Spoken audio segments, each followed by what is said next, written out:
वो एडजस्ट है।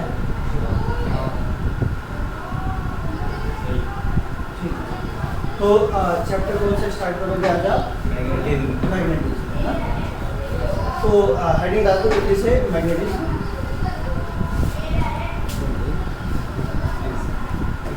मैग्नेट। अच्छा, इस चैप्टर में आप क्या क्या पढ़ोगे ये समझो। इस चैप्टर में बेसिकली आप जो पिछले चैप्टर में पढ़ के आए हैं उसमें आप क्या पढ़ के आए हैं कि अगर कोई भी करंट कैरिंग वायर रहेगा, मतलब कोई भी करंट कैरिंग वायर या moving charge, current carrying wire या मूविंग चार्ज, वो अपने चारों तरफ क्या क्रिएट करता है? एक मैग्नेटिक फील्ड क्रिएट करता है। ये हम बहुत अच्छे से समझ चुके हैं आज तक कि भैया कोई भी करंट कैरिंग वायर हो और कोई भी मूविंग चार्ज हो तो वो अपने चारों तरफ एक नए तरीके का फील्ड बनाता है, मतलब जिसको हम क्या बोलते हैं? मैग्नेटिक फील्ड बोलते हैं।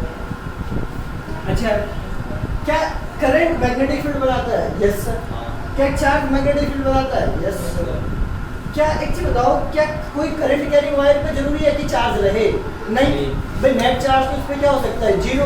तो इसकी वजह से जो इलेक्ट्रिक फील्ड बनेगा वो मे भी जीरो हो सकता है, क्योंकि नेट चार्ज तो इस पे क्या है? जीरो ही है ना, बस कुछ इलेक्ट्रॉन्स फ्री हैं जिनकी वजह से करंट क्या हो रहा है? अगर पोटेंशियल डिफरेंस लगा दे तो फ्लो हो रहा है।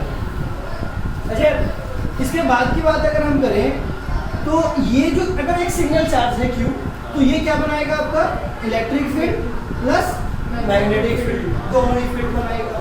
यूनिफॉर्म मोशन है इसका। कैसा है? Uniform motion. नॉन यूनिफॉर्म में तो ये इलेक्ट्रिक फील्ड भी बनाएगा, मैग्नेटिक फील्ड भी बनाएगा, प्लस इलेक्ट्रोमैग्नेटिक वेव भी एमिट करेगा। तो वो तीसरा चीज आ जाता है जो कि हम आने वाले टाइम पे पढ़ेंगे। तो यहाँ पे हमें इस चैप्टर में देखना है कि ये जो मूविंग चार्ज है जो क्या बनाता है? इलेक्ट्रिक फील्ड और मैग्नेटिक फील्ड।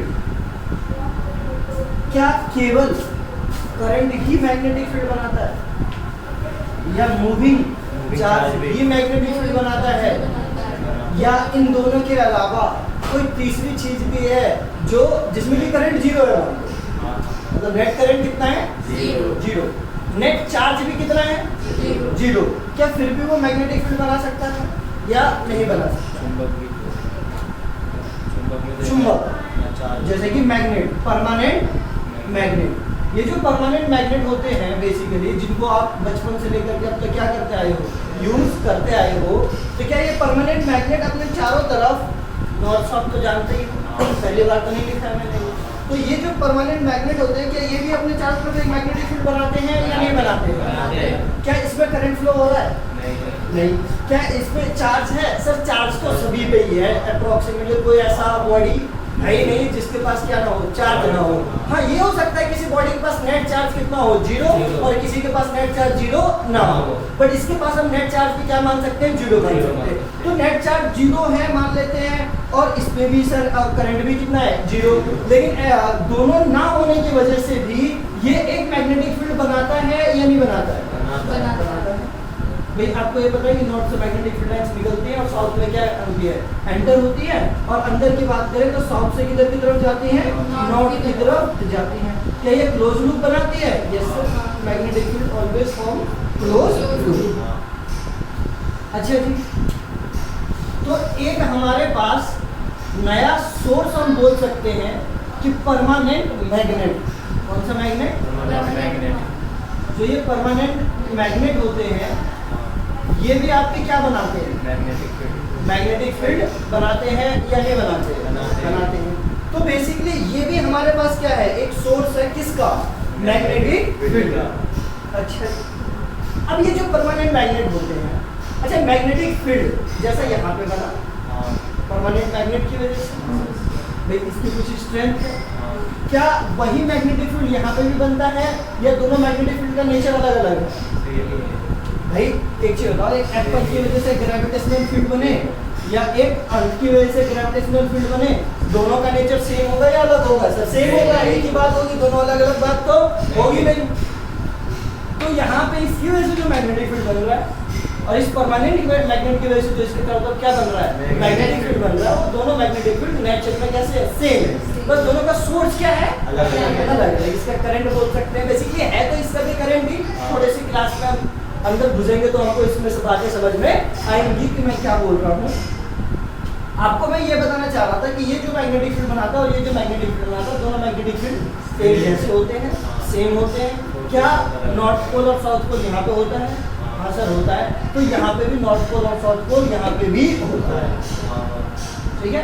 अब यहाँ पे नॉर्थ पोल और साउथ पोल कैसे कैलकुलेट करेंगे? परमानेंट मैग्नेट में तो पता ही होता है कि नॉर्थ पोल किधर है और साउथ पोल किधर है, नहीं तो उसको हैंग कर लेते हैं, वो नॉर्थ साउथ डायरेक्शन में क्या हो जाता है, रुक जाता है। तो उससे भी हम पता लगा सकते हैं कि कौन सा उसका नॉर्थ है और कौन सा उसका साउथ है। बट सर क्वेश्चन ये है, आने वाले टाइम पे आप देखोगे इस चैप्टर में क्या क्या पढ़ने वाले हैं। इस चैप्टर में पढ़ने वाला पैरामैग्नेटिक, डायमैग्नेटिक और फेरोमैग्नेटिक, उसकी कुछ प्रॉपर्टीज पढ़ेंगे। फिर हम पढ़ेंगे अर्थ की वजह से जो मैग्नेटिक फील्ड बन रहा है उसको हम अर्थ मैग्नेटिक फील्ड में अर्थ मैग्नेटिज्म के नाम से पढ़ेंगे। और कुछ पढ़ेंगे बार मैग्नेट के बारे में। उसको क्या बोलते हैं हम? परमानेंट मैग्नेट जो होता है बार की शेप में है ना ये, तो ये कौन सा हो गया आपका? Bar magnet. तो बार मैग्नेट मतलब बेसिकली तीन है आपके टॉपिक इसमें देखा जाए तो, एक अर्थ मैग्नेटिज्म, एक थोड़ा सा किसके बारे में, बार मैग्नेटिज्म के बारे में, और एक मैग्नेटिक प्रॉपर्टीज ऑफ मटेरियल के बारे में। जैसे एग्जांपल के तौर पे आप समझे कि अगर आप किसी मैग्नेट के पास, किसी मैग्नेट के पास अगर आप कॉपर लेके चले जाए, क्या लेके चले जाएंगे?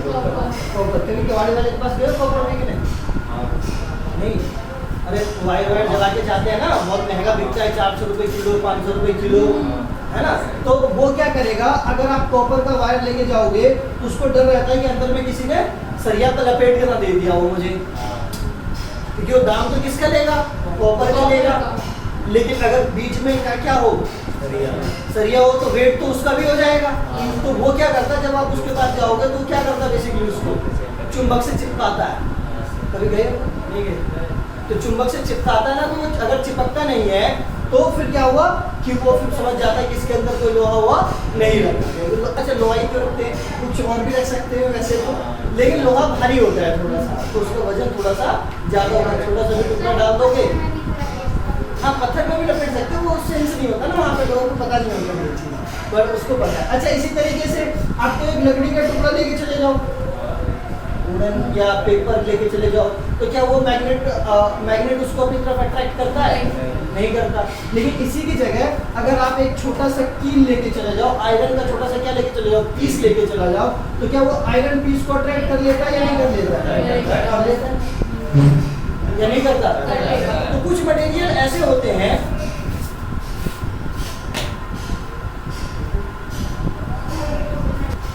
तो ये जो छोटे छोटे आयरन के पीस है उसको क्या कर लेता है? अट्रैक्ट कर लेता है। कुछ ऐसे भी मटेरियल है हमारे पास जिनको ये मतलब आयरन को तो बहुत जल्दी अट्रैक्ट करता है, मतलब ये फेरोमैग्नेटिक है। आयरन क्या है आपका? फेरोमैग्नेटिक सब्सटेंस होता है, मैग्नेट के प्रति बहुत जल्दी क्या हो जाता है? अट्रैक्ट हो जाता है। अच्छा कुछ ऐसे भी है जिनको हम डायमैग्नेटिज्म जो कि बिल्कुल भी अट्रैक्ट नहीं होते। ये एक होता है आपका कौन सा, एक तो डाई, एक होता है पैरा। पैरामैग्नेटिज्म में क्या होता है कि वो थोड़ा सा अट्रैक्ट होता है, थोड़ा सा क्या होता है? अट्रैक्ट होता है किसके? Magnetic field. और फेरो जो होता है वो बहुत ज़्यादा अट्रैक्ट होता है। तो हमें इस चैप्टर में बेसिकली ये पढ़ना पड़ेगा या ये समझना पड़ेगा कि आखिर ये मैग्नेटिक फील्ड मैग्नेट बनाता है। अच्छा तुम ये भी समझ सकते हो मेरे हिसाब से कि अगर किसी चीज़ में अट्रैक्शन हो रहा है या किसी चीज़ में रिपल्शन हो रहा है, जैसे कि भाई आयरन अगर मैग्नेट से क्या हो रहा है? अट्रैक्ट हो रहा है, तो पहले तो बताओ कि इसमें फोर्स लग रहा है आयरन के पीस पे या नहीं लग रहा? लग रहा है। अब फोर्स जब भी लग सकता है, आपको पता है कि जब दोनों की फील्ड कैसे हो? एक जैसे, है भाई। कि अगर ये मैग्नेटिक फील्ड बना रहा है तो इस आयरन के छोटे से पीस को भी क्या बनाना पड़ेगा? मैग्नेटिक फील्ड बनाना पड़ेगा। और वो मैग्नेटिक फील्ड इसके अपोजिट डायरेक्शन में होगा। अगर इधर साउथ है तो इसका इधर नॉर्थ होगा, इधर क्या होगा? साउथ होगा। तो ये क्या हो पाएगा? उससे अट्रैक्ट हो पाएगा। तो इसका मतलब ये हुआ सर कि आप ये कहना चाह रहे हो कि आयरन जो है वो खुद भी एक मैग्नेट है, या कोई अदर सब्सटेंस जो मैग्नेट से क्या हो रहा है? अट्रैक्ट हो रहा है या रिपेल हो रहा है। तो इसका मतलब तो सर कॉमन सेंस वाली बात है कि उस मटेरियल के अंदर भी मैग्नेटिक प्रॉपर्टी है, तभी वो अट्रैक्ट हो रहा है या तभी वो रिपेल हो रहा है। भाई एक चीज बताओ, अगर लाइट कोई ऐसी चीज जिसके पास मास ना हो तो ग्रेविटी उसको इफेक्ट नहीं करेगी।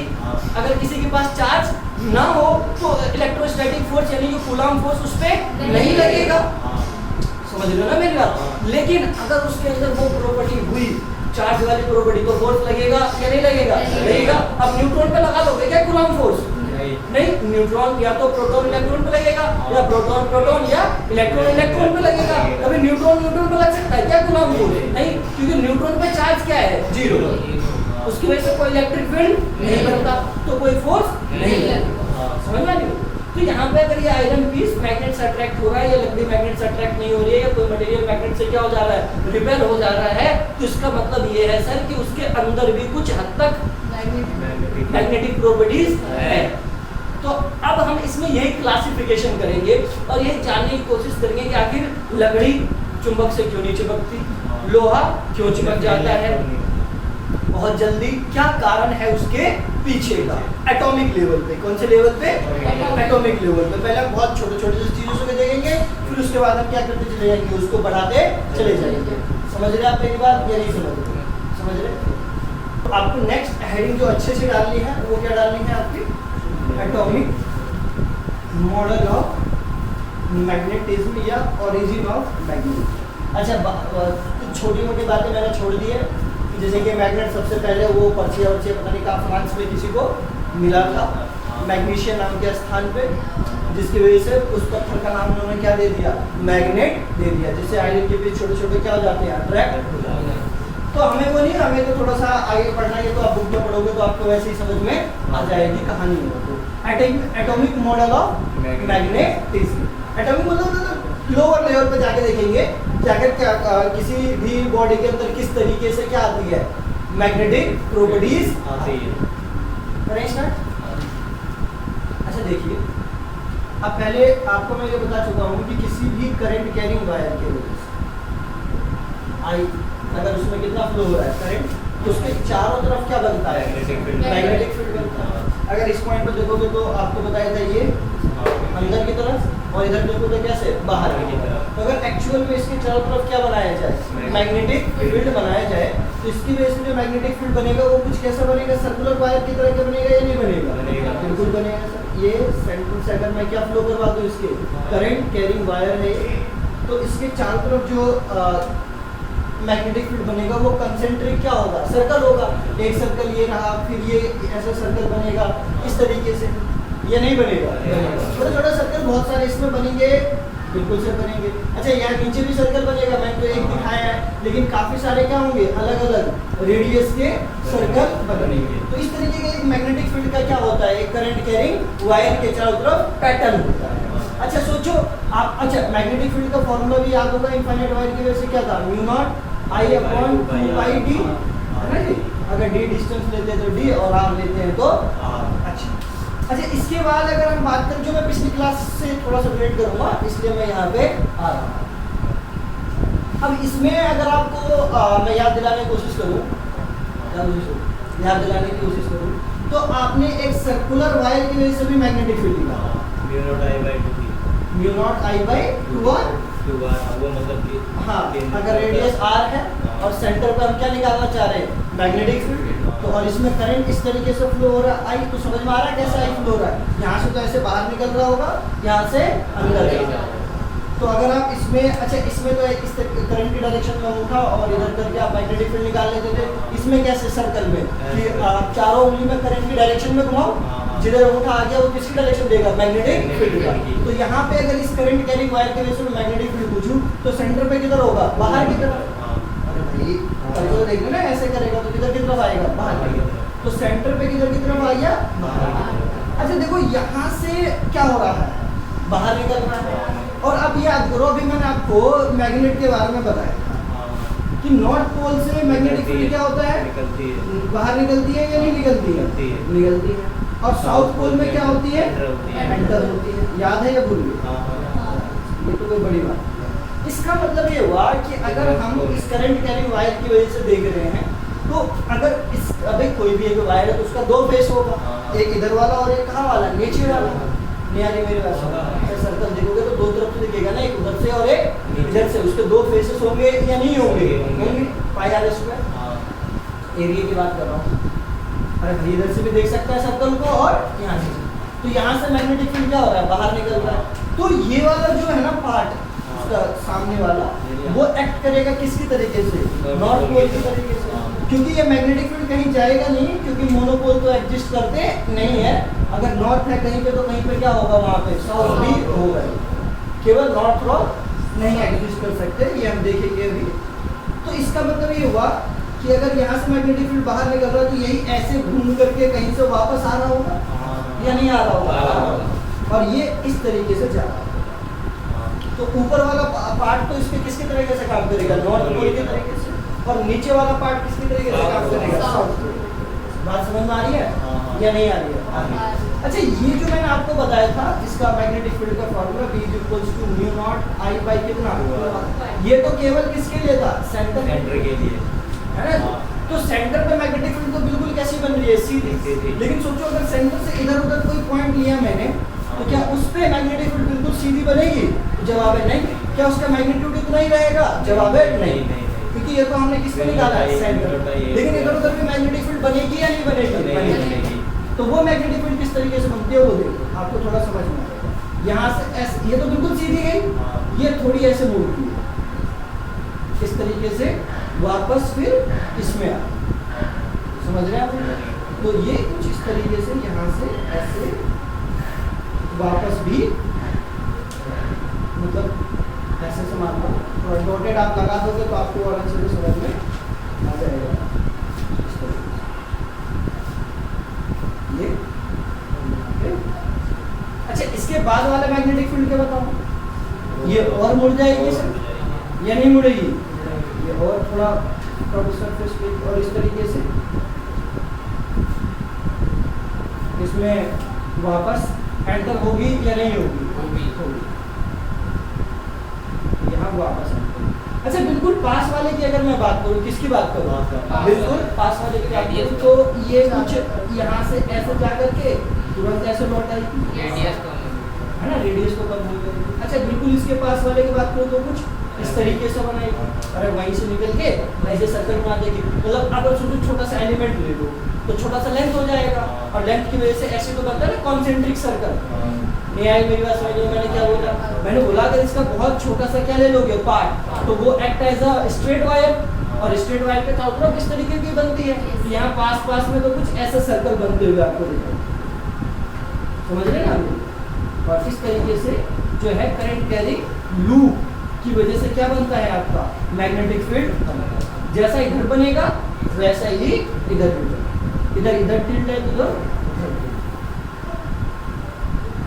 अच्छा, ये कभी कभी पेपर में आ जाता है बनाने के लिए, ये सारी चीजें आपसे बोल देगा कि करंट कैरिंग क्या है, लूप है, उसकी वजह से मैग्नेटिक फील्ड का क्या बनाओ, पैटर्न बनाओ। तो कुछ इस तरीके से क्या कर सकते हो आप, पैटर्न बना सकते हो। स्ट्रेट वायर की वजह से बोल सकता है कि मैग्नेटिक फील्ड किस तरीके का होगा, उसका पैटर्न बनाओ। तो क्या कर सकते हो आप, उसका पैटर्न बना सकते हो। हाँ, कोई नहीं। तो अभी आपको समझ में आ रहा है कि नॉर्थ पोल और साउथ पोल तो होते ही,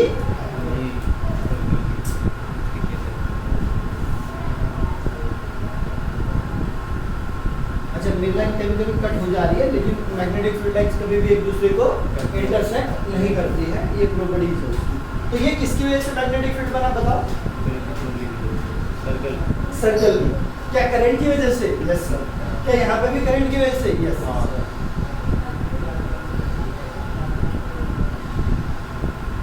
इसको नोट करें फिर आगे चलते हैं।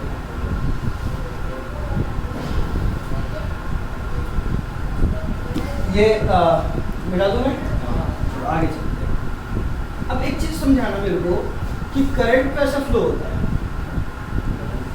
करंट फ्लो होता है सर मूविंग इलेक्ट्रॉन्स की वजह से।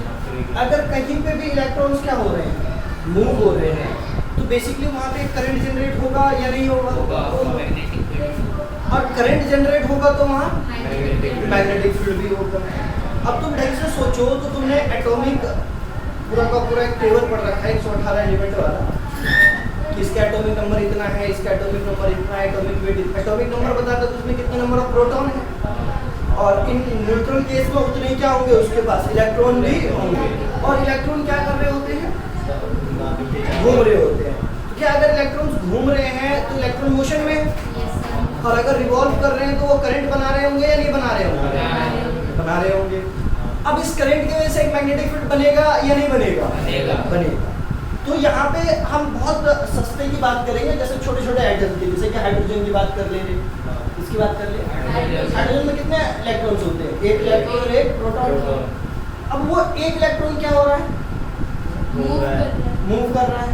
तो उसकी वजह से करंट जनरेट होगा या नहीं होगा? होगा।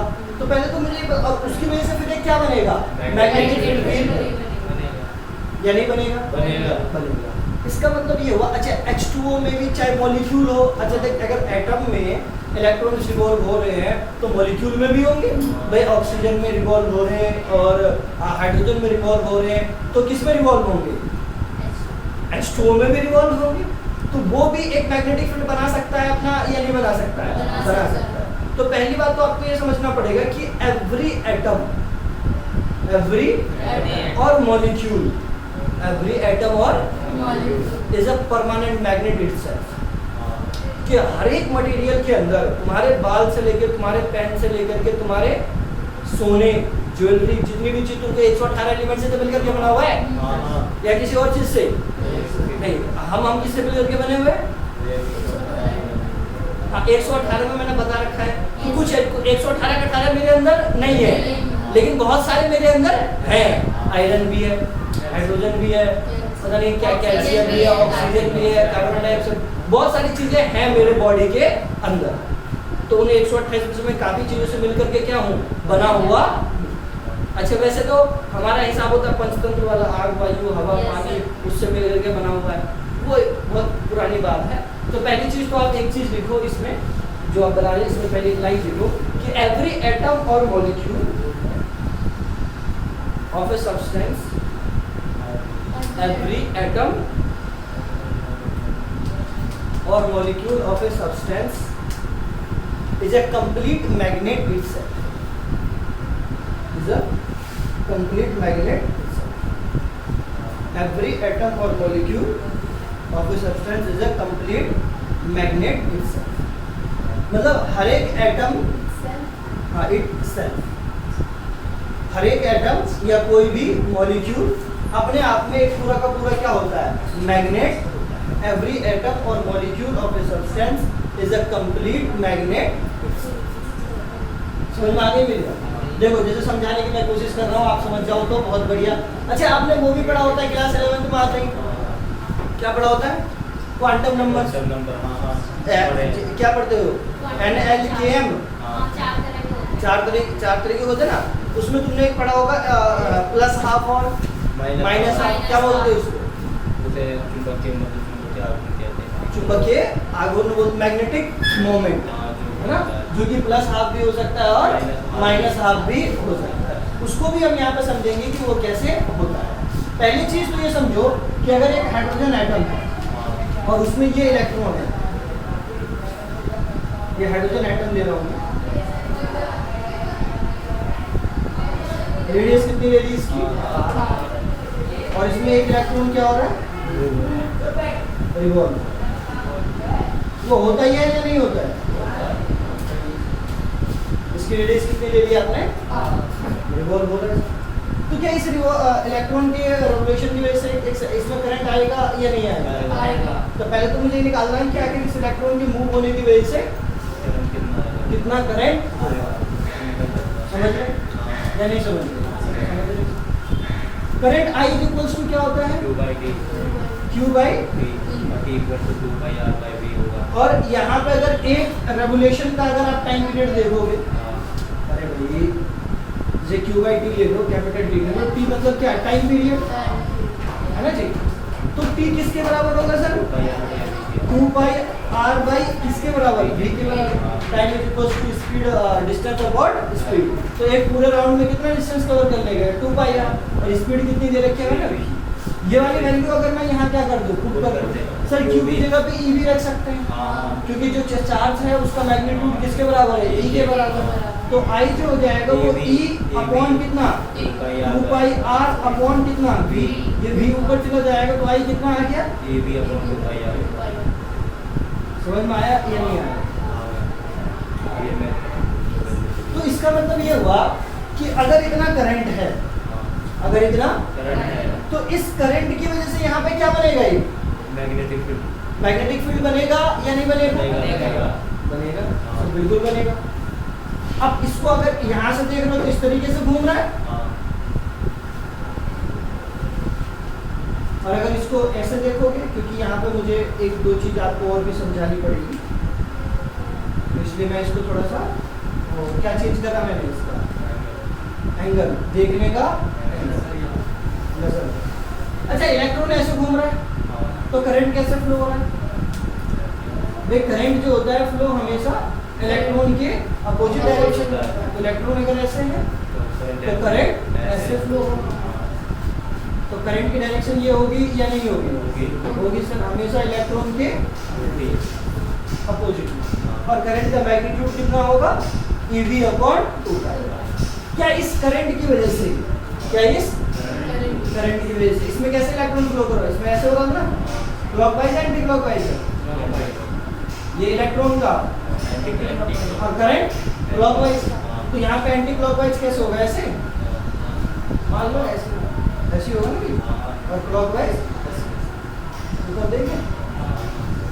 तो यहाँ पे करंट हम इस डायरेक्शन में मान लेते हैं कुछ इस तरीके से, ताकि पॉइंट रोटेशन पे डिपेंड करता है वो, तो क्लॉकवाइज एंटी क्लॉकवाइज। मुझे मान के चलो ऊपर बनाना है, क्या बनाना है?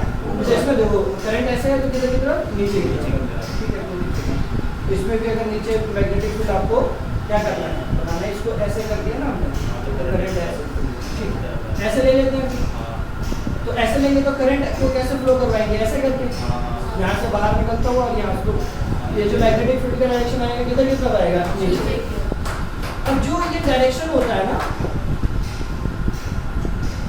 अब ये बताओ मेरे को, ये किसकी तरीके से काम कर रहा है? मैग्नेट की बार मैग्नेट की तरफ से काम कर रहा है या नहीं कर रहा?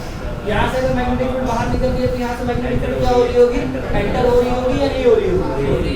तो यहाँ पे इसको एक छोटा सा मैग्नेट मान सकता हूँ, बड़ा है मैंने बोला, लेकिन मान सकता हूँ नहीं मान सकता? तो उसका ये वाला पोल किसकी तरफ बिहेव करेगा? नॉर्थ पोल की तरफ। और ये वाला पोल किसकी तरफ बिहेव करेगा? साउथ।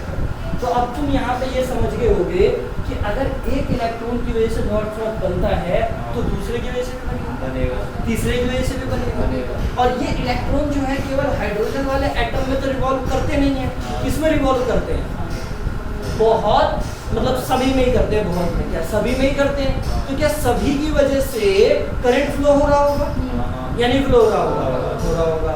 और सभी की वजह से ये छोटा छोटा मैग्नेट बन रहा होगा या नहीं बन रहा होगा? बन रहा होगा। चाहे वो हाइड्रोजन हो, चाहे वो हीलियम हो, चाहे वो लिथियम हो, चाहे बेरिलियम हो, चाहे बोरोन हो, चाहे कार्बन हो, चाहे nitrogen, sodium, potassium, calcium, copper, iron, gold, सब। डायमंड भी, डायमंड सर कंपाउंड है तो वो भी मैग्नेटिक प्रॉपर्टी शो कर सकता है। ऐसी कोई बड़ी बात नहीं। क्या हम मैग्नेट से इफेक्ट होंगे या नहीं होंगे? क्योंकि हम भी क्या बना रहे हैं? मैग्नेटिक फील्ड बना रहे हैं। इसीलिए मैग्नेटिक फील्ड के बेसिस पे हमारे काफी सारे ट्रीटमेंट भी हमारा नाम सुना ना तुमने? तो वो मैग्नेटिक प्रॉपर्टीज की वजह से ही हो पाता है। मैग्नेटिक प्रॉपर्टीज हमारी बॉडी के जो अंदर है उसकी वजह से। तो इतना विश्वास हुआ तुम्हें या नहीं हुआ? अच्छा देखो, इस साथ साथ में तुमने दो चीजें पढ़ी रखी होती है। कहाँ पे पढ़ रखी होती है? जब दोनों की हमने तो एक भी चीज नहीं पढ़ी है ना। दो चीजें क्या पढ़ी होती है आपने? आपको ध्यान होगा थोड़ा सा अगर है तो, कि इलेक्ट्रॉन जो है वो रेवोल्यूशन के साथ साथ स्पिन भी करता है।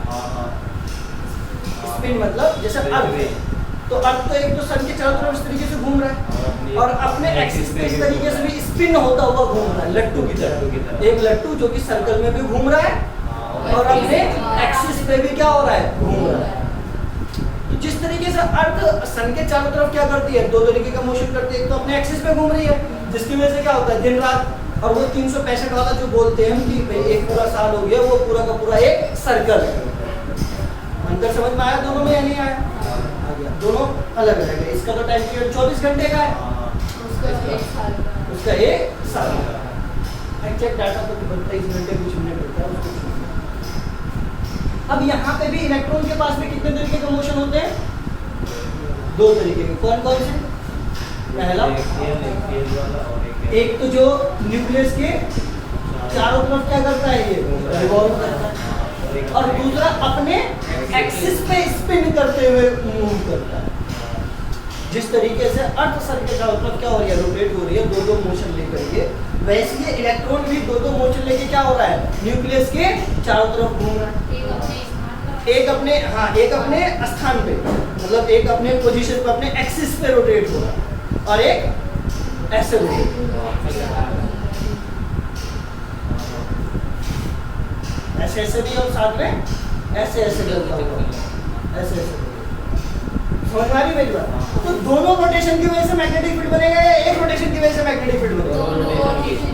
और अभी हमने किसकी वजह से निकाला? एक की वजह से। वो जो इसका स्पिन होगा, मैग्नेटिक फील्ड उसकी वजह से भी बनता है, लेकिन इसके मुकाबले वो काफी कम होगा, क्योंकि ये स्पीड बड़ा है और वो वाला एक्सिस पे बहुत तेजी से नहीं घूमता, तो जिसकी वजह से क्या होगा, उसकी वजह से जो मैग्नेटिक फील्ड बनेगा उसका मैग्नीट्यूड बहुत कम होगा, तो हम उसको लगभग नेग्लिजिबल मान लेते हैं। लेकिन अगर हम एटॉमिक लेवल पे देखेंगे तो उसकी वजह से भी एक मैग्नेटिक फील्ड बनेगा। ये समझ में आया? एटॉमिक मॉडल ऑफ मैग्नेटिज्म जितना समझाया मैंने आपको, ये चीज बताने की कोशिश करी कि हर एक एटम या हर एक मॉलिक्यूल अपने आप में क्या है, पूरा का पूरा मैग्नेट है। उसके अंदर नॉर्थ पोल भी है, उसके अंदर साउथ पोल भी है, इलेक्ट्रॉन घूम भी रहे, करंट भी फ्लो हो रहा है और सारा काम हो रहा है। समझ में आ गई मेरी बात या नहीं आ रही? अब जो तुमने वो मैग्नेटिक प्रॉपर्टीज जो पढ़ी होती है, उसको जिसको आप एम से डिनोट करते हो ना, क्या बोलते हैं इसको, मैग्नेटिक क्वांटम नंबर जो भी, तो उसको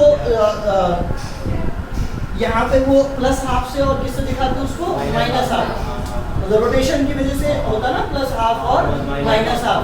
तो यहाँ पे कोई एक इलेक्ट्रॉन अगर क्लॉकवाइज रोटेट कर रहा है तो दूसरा कैसे करता है, एंटी क्लॉकवाइज। तो एक के लिए प्लस हाफ लेते हैं तो एक के लिए माइनस हाफ। नॉर्मली ये प्लस हाफ या माइनस हाफ क्लॉकवाइज या एंटी क्लॉकवाइज जो होता है ना, वो उसके डायरेक्शन पे ले लेते हैं मैग्नेटिक डाइपोल मोमेंट को। अब तुमने इलेक्ट्रिक डाइपोल मोमेंट पढ़ा होता है, अभी हम पढ़ेंगे क्या, मैग्नेटिक डाइपोल मोमेंट भी पढ़ेंगे। तो एक बेसिक ये चीज ध्यान रखो, क्योंकि यहाँ पे नॉर्थ पोल किधर है, नीचे की तरफ, तो इसको जो इसका मैग्नेटिक डाइपोल है मोमेंट, वो माइनस का हाफ आप बोल सकते हो।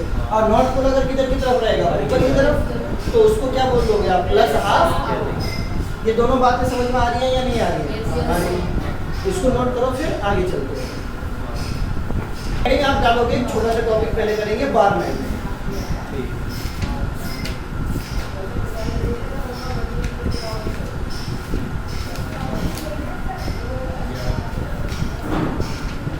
क्या हेडिंग डाली आपने, बार मैग्नेट। देखो जल्दी से, ये बार मैग्नेट,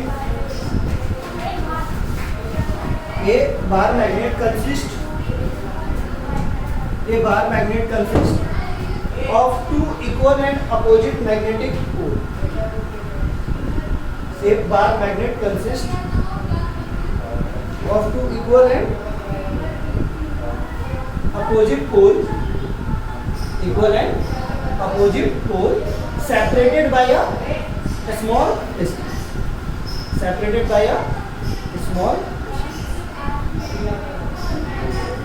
जैसे यहाँ पे देखो, ये bar magnet consist of two equal and opposite magnetic pole separated by a small distance. यहाँ पे फर्स्ट चैप्टर को रिलेट करके चलते चलेंगे ताकि थोड़ा सा याद हो। देखो ये बार मैग्नेट है आपका, बार मैग्नेट में क्या consist of two equal and, ये इस तरीके, एक तरफ क्या रहेगा नॉर्थ और एक तरफ क्या रहेगा आपका, ये दोनों, अच्छा देखो नॉर्थ पोल भी और साउथ पोल भी थोड़ा सा कहाँ होता है, अंदर होता है, बिल्कुल कॉर्नर पे नहीं होता, क्योंकि सारी मैग्नेटिक फील्ड, नॉर्थ पोल का मतलब होता है उस पॉइंट को नॉर्थ पोल बोलते हैं जहाँ पे मैग्नेटिक फील्ड का कंसंट्रेशन सबसे ज्यादा होता है। तो बिल्कुल यहाँ पर नहीं हो पाता, सारी लाइन जब बाहर निकलती है तो वो यहाँ से नहीं निकलती ऐसे करके, कहीं अंदर से ऐसा लगता है किसी एक पॉइंट से निकल के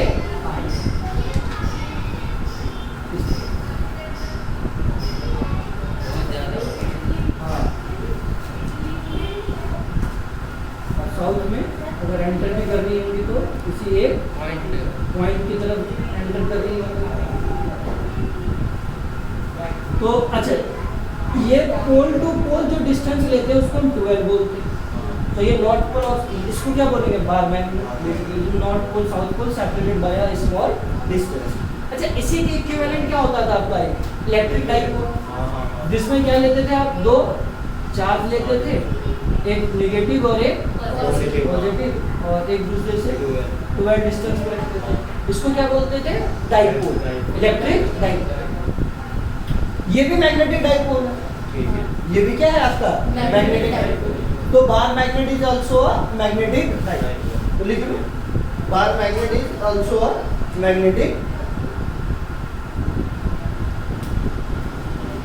बार magnet is also a magnetic. Correct start. देखो यहाँ पे क्या होता था कि आप एक चीज डिफाइन करते थे जिसको क्या बोलते थे, P equals to Q into, इसको क्या बोलते थे आप, इलेक्ट्रिक डाइपोल मोमेंट, है ना, वैद्युत आघूर्ण। और यहाँ पे जो बोलेंगे उसको क्या बोलेंगे, मैग्नेटिक डाइपोल मोमेंट, चुंबकीय द्विध्रुव आघूर्ण। तो मैग्नेटिक डाइपोल मोमेंट से पहले एक आपको चीज समझनी पड़ेगी, मतलब डिनोट करने का एक तरीका है, क्या है, क्यू ये बताता है स्ट्रेंथ ऑफ पोल। जितना क्यू होगा उतना ही इस पोल का क्या होगा, स्ट्रेंथ होगा। अरे भाई दोनों बराबर ही तो होंगे। अब यहाँ पे होता है मैग्नेटिक पोल स्ट्रेंथ, क्या होता है, जैसे यहाँ पे क्यू से डिनोट करते हैं ना, तो इसको सिंपली QM ले लेते हैं। क्या ले लेते हैं, QM। मेरी बात साथ साथ में चलते रहना और उसको समझते रहना। Q अगर चार्ज है तो उससे मैग्नेटिक फील्ड बाहर की तरफ निकलती है, और अगर माइनस चार्ज है तो मैग्नेटिक बोल रहा हूँ, इलेक्ट्रिक फील्ड अंदर की तरफ। तो यहाँ पे भी डिट्टो आपका कैसा रहेगा कि ये जो नॉर्थ पोल है, क्या है, ये इससे मैग्नेटिक फील्ड क्या हो रही है, बाहर निकल रही है। तो ये इक्विवेलेंट किसके होगा, प्लस Q के। और क्योंकि इसमें क्या हो रही है, मैग्नेटिक फील्ड एंटर हो रही है, तो ये इक्विवेलेंट होगा किसके, माइनस के। तो अगर मैं कहीं पे माइनस QM लिख दूं तो आप समझ जाओगे किस पोल की बात हो रही है, और प्लस QM लिख दूं तो आप समझ जाओगे किस पोल की बात हो रही है। समझ रहे हो, इस पोल की स्ट्रेंथ को डिनोट करता है कौन, QM, कितना पावरफुल स्ट्रेंथ। अच्छा मैग्नेट होगा तो ज्यादा पोल स्ट्रेंथ होगा, छोटा मैग्नेट होगा, छोटा मैग्नेट मतलब मैग्नेटिक प्रोपर्टीज उसमें कम होगी, तो उसका पोल स्ट्रेंथ क्या हो जाएगा, कम हो जाएगा। बात नहीं आई समझ में, तो आगे यहाँ पे इलेक्ट्रिक डाइपोल मोमेंट बोलते हैं, यहाँ पे क्या बोलेंगे इसको, मैग्नेटिक डाइपोल। तो हेडिंग डाल दो, मैग्नेटिक डाइपोल।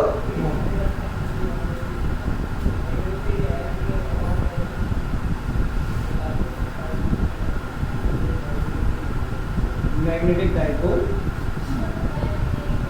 अच्छा, यहाँ पे इलेक्ट्रिक डाइपोल मोमेंट कैसे निकाला था, तो डेफिनेशन थी Q इंटू 12 पोल स्ट्रेंथ और multiply by distance between them pole, है ना। और यहाँ पे भी क्या करेंगे, पोल स्ट्रेंथ और multiply by distance between the pole strength. कोई भी एक पोल ले लेंगे, तो यहाँ पर डिनोट करोगे तो कैसे डिनोट करोगे, QM इंटू क्या करके, और मैग्नेटिक डाइपोल मोमेंट को या तो स्मॉल m से ही मैं दिखाऊंगा, कोशिश करूंगा, कभी कभी कैपिटल M भी यूज कर लेते हैं। तो m इज इक्वल्स टू कितना हो जाएगा, जल्दी बोलो, QM into this is small m क्या है, मैग्नेटिक डाइपोल मोमेंट। यहाँ पे P किसको डिनोट करता था, इलेक्ट्रिक डाइपोल।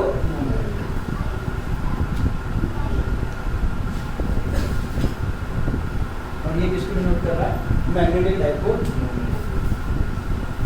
अच्छा, इसकी डायरेक्शन कहाँ थी, नेगेटिव टू पॉजिटिव, याद है क्या, बोल चुके हैं, याद है, नेगेटिव टू पॉजिटिव। इसकी डायरेक्शन किधर से किधर होगी, सब नेगेटिव के इक्विवेलेंट कौन है, माइनस साउथ पोल, और पॉजिटिव की इक्विवेलेंट कौन है, नॉर्थ पोल। तो direction of magnetic dipole moment is south to north. तो लिख लो, direction of magnetic dipole moment, पहला पॉइंट है, direction of magnetic dipole moment is किधर से किधर, south to north.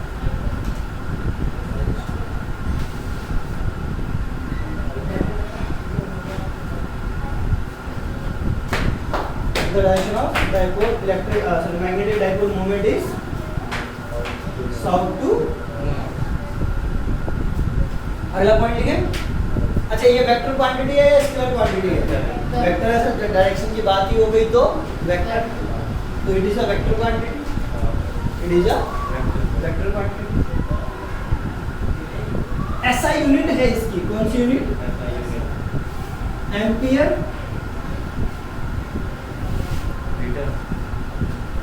Metre square, ampere metre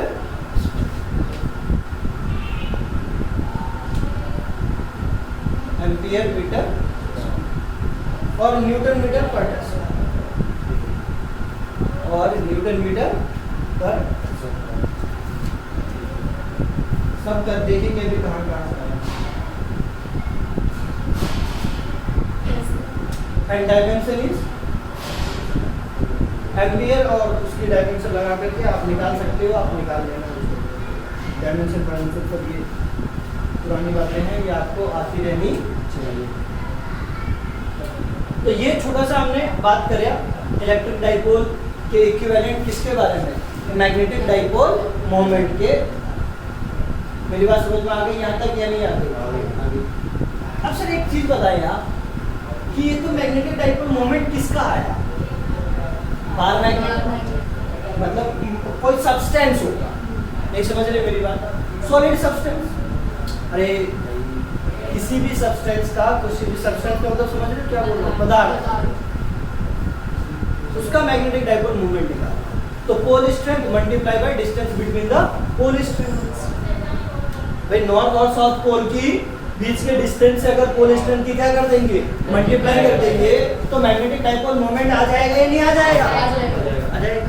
अब सर अगर करंट की बात, करंट भी तो नॉर्थ साउथ बनाता है, तो what is the magnetic dipole moment in case of current carrying wire? या उसका होगा अपना मैग्नेटिक डाइपोल मोमेंट या नहीं होगा? होगा। भाई सर सभी का ही मैग्नेटिक डाइपोल मोमेंट होता है, तो उसका भी मैग्नेटिक डाइपोल मोमेंट होगा। तो हेडिंग डालो magnetic dipole moment of current carrying loop. Magnetic dipole moment of current carrying loop. Magnetic dipole moment of current carrying loop.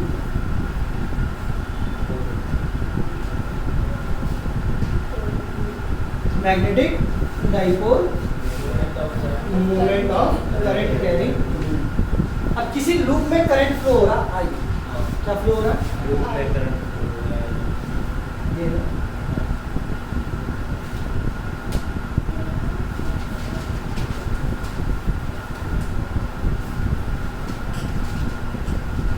इसका रेडियस कितना है? अब आपको पता है मैग्नेटिक किधर बाहर की तरफ, तो यहाँ से ऐसे निकलेगा और यहाँ से ऐसे अंदर जाएगा और उधर जाकर के फिर घूम जाएगा। तो ये वाला बाहर वाला पार्ट किसकी तरह काम कर रहा है? नॉर्थ पोल की तरह, और उसके पीछे वाला जो काम करेगा वो किसका करेगा? साउथ पोल की तरह।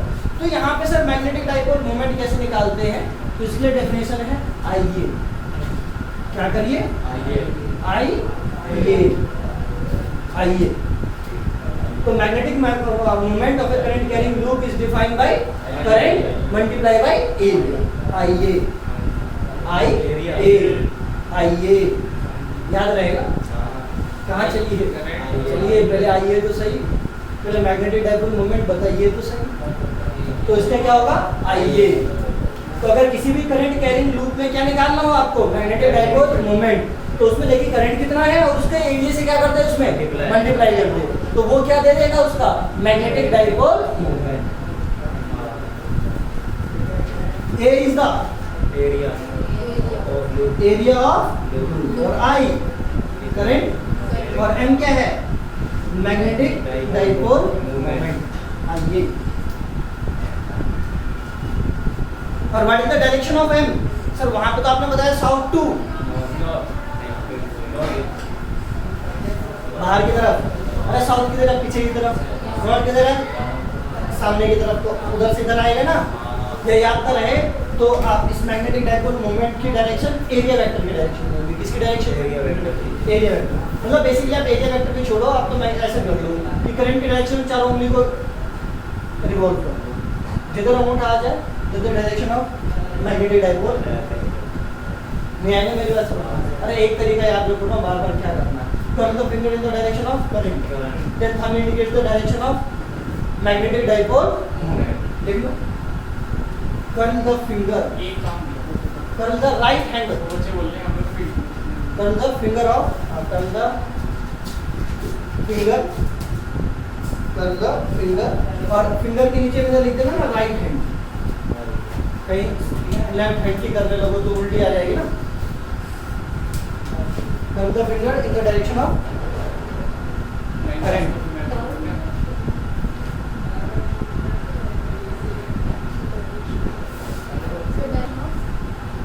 Curl the finger in the direction of current. Curl the finger in the direction of current. Then thumb indicates the direction of magnetic dipole.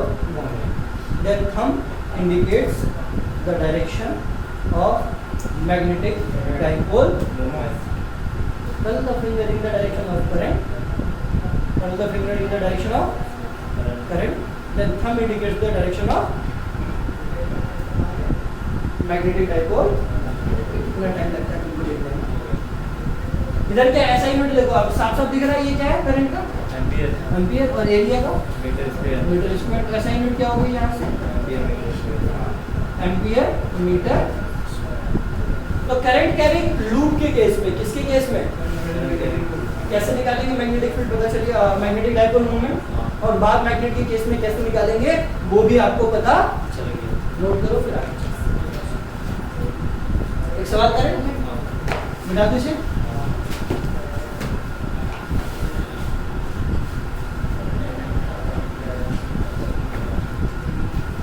अभी ये एक्स एक्सिस, ये वाई एक्सिस, और ये कौन सा एक्सिस, जेड एक्सिस किधर की तरफ है, बाहर की, और ये सर्कल, और रेडियस कितनी लेनी मैंने, आर। थोड़ा सा ऐसे इसको कट कर दे रहा हूँ मैं, तो फिर आपको समझ में नहीं आएगा किस प्लेन में। ये जेड है, समझ रहे हो, ये डॉट लगा दिया, इसका मतलब समझ गए या नहीं समझे। तो जेड किधर की तरफ है, बाहर। तो बताओ इसमें अगर करंट कितना फ्लो हो रहा हो, आई, कितना फ्लो हो रहा हो, ये ले लिया मैंने आई। बताओ इसका मैग्नेटिक डाइपोल तो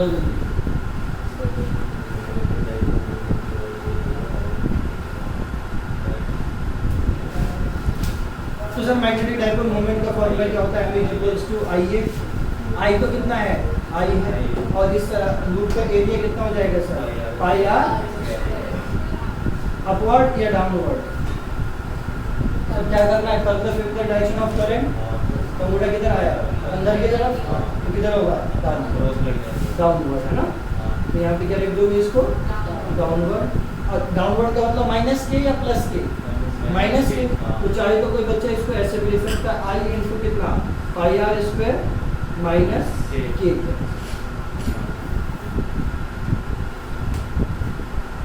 आगे चले,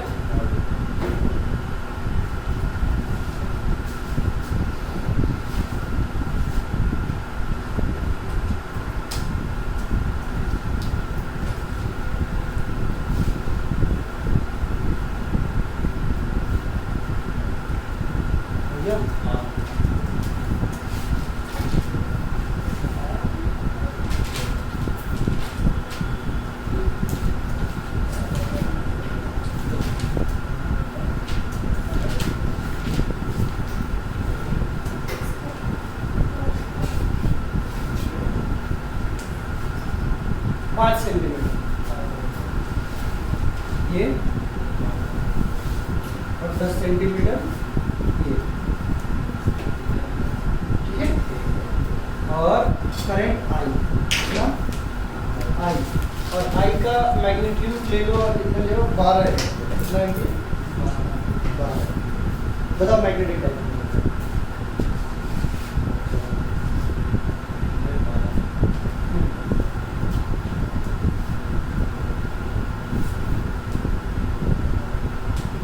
सिंपल सर। डाइपोल मोमेंट का फॉर्मूला क्या होता है? आइए हाँ जी, अब आई तो सर कितना लिया आपने? 12। एरिया कैसे निकालेंगे sir? 5 into 10 to the power -2। Length into breadth करोगे ना, तो 10 into 10 to the power -2। Mid centimetre में तो किसमें कन्वर्ट कर देंगे? 12 into 5 into 10 into 10 to the power कितना? -4। अब ये 10 तो वैसे कोई कर लेगा, -3। ये कितना हो जाएगा? 60। तो 60 इंटू 10 की पावर कितना? -3। तो 6 इंटू 10 टू द पावर -2 क्या सर? Ampere metre.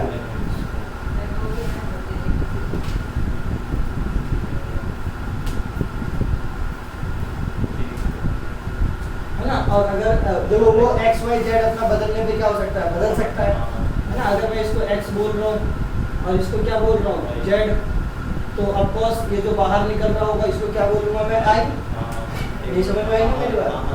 तो ये x और ये z, तो x से ऐसे करके लेके जाओगे करंट की डायरेक्शन में, चारों उंगली को घुमा दो ऐसे, तो मुंडा किधर आ गया? बाहर। तो प्लस आई हो जाएगा वो। अगर मैं इसको बेटा x बोल रहा हूँ, इसको z बोल रहा हूँ, तो इसका मतलब आई ये हुआ ना? या नहीं आया समझ में? आ गया? अच्छा अब सोचो अगर मैं इसको किसी दिन y बोल दूं, तो इसका मतलब अब ये x y प्लेन में हो गया, तो अब डायरेक्शन क्या आ जाएगा? है ना?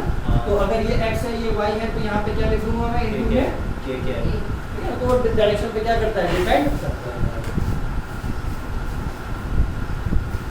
इस टाइप के सवाल हो जाएंगे या नहीं हो जाएंगे? हो जाएंगे। लिखो ये question. Find the magnetic moment of an electron. Find the magnetic moment of an electron. Find the magnetic moment of an electron orbiting in a circular path. Orbiting in a circular path of radius r and speed of radius r and speed. Simple सवाल है बहुत, करो जल्दी से। Note कर लिया ना? ये सॉल्यूशन तो आता ही है। तो क्वेश्चन क्या है कि एक इलेक्ट्रॉन है, क्या है? और वो जो इलेक्ट्रॉन है वो सर्कुलर पाथ में क्या हो रहा है? मूव हो रहा है। तो आपको बताना है कि अगर उसकी वेलोसिटी v है और रेडियस कितनी है? r, तो उसका मैग्नेटिक डाइपोल मोमेंट कितना? ये मान लो करंट आई, रेडियस कितनी बेटा? r, तो सभी लोग जानते हैं। अच्छा करंट दिया है क्या मैंने? ये इलेक्ट्रॉन दिया हुआ है। इलेक्ट्रॉन दिया ना? तो ये इलेक्ट्रॉन यहाँ पे इस तरीके से क्या हो रहा है? मूव हो रहा है v वेलोसिटी से। तो पहले मुझे क्या निकालना पड़ेगा? भाई सर मैं तो पहले मुझे तो m निकालने के लिए क्या चाहिए? आइए, तो पहले मुझे क्या निकालना पड़ेगा? I, क्योंकि इलेक्ट्रॉन मूव हो रहा है ना? तो अभी निकलवाना तो मैंने सिखाया ही था करंट को, या नहीं निकालना सिखाया था? EV/2πr। तो जैसे कि सर I निकालना, तो I का मतलब हो गया कितना? Q/T। और एक पूरा टाइम घूमने में जो इसको टाइम लगेगा वो कितना होगा? Distance upon speed. और डिस्टेंस कितना था इसका? 2πr अपॉन कितना हो गया? v। और ये वाली वैल्यू उठा के यहाँ डाल दे रहे थे, तो I कितना आ जा रहा था? E/2πr बाई कितना? v। तो EV/2πr। समझ में आया? ये करंट है। करंट निकालना है क्या? नहीं, या मैग्नेटिक डाइपोल मोमेंट निकालना है? मैग्नेटिक डाइपोल मोमेंट निकालना है। तो मैग्नेटिक डाइपोल मोमेंट m = क्या है आपका? I कितना है? जल्दी बोलो। 2πr। और एरिया कितना होगा? πr। पाई से पाई कैंसिल, एक r से, तो क्या आ गया? Magnetic dipole moment EV/r/। समझ में आ गया?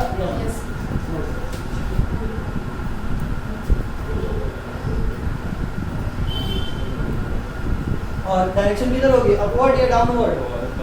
डाउनवर्ड होगी, है ना? क्योंकि हमें I की डायरेक्शन में करना है। अगर इलेक्ट्रॉन ऐसे मूव हो रहा है तो करंट कैसे फ्लो होगा? ऐसे। तो ऐसे करोगे तो किधर आ जाएगा? डाउनवर्ड। नहीं आई समझ में? भाई इलेक्ट्रॉन जो है ना ऐसे मूव हो रहा है ना, तो करंट कैसे जा रहा होगा, ऐसे जा रहा होगा। अब करंट की डायरेक्शन में ऐसे करके आप राउंडली करोगे चारों, तो वो किधर आ जाएगा, नीचे। यहाँ पे लिख देना कि इन डाउनवर्ड डायरेक्शन।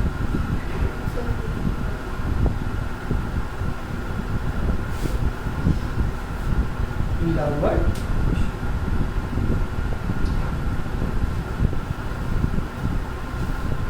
तो इस टाइप के सवाल हम कर सकते हैं कि अगर मुझे सर्कुलर लूप दिया हो, बेसिकली आपको ध्यान रखना है कि अगर कहीं पर करंट नहीं दिया हुआ है तो कुछ चीज ऐसी दी होगी जिससे हम क्या निकाल लेंगे, करंट निकाल लेंगे, और करंट की किससे मल्टीप्लाई कर देंगे, एरिया से। तो क्या निकल के आ जाएगा उसका, मैग्नेटिक डाइपोल मोमेंट, है ना। और करंट की डायरेक्शन में चारों उंगली को घुमा करके हम मैग्नेटिक का उसकी डायरेक्शन क्या कर सकते हैं, फाइंड कर सकते हैं। तो क्या एक सिंगल जो इलेक्ट्रॉन है वो भी पूरा का पूरा मैग्नेट बना रहा है या नहीं बना रहा है?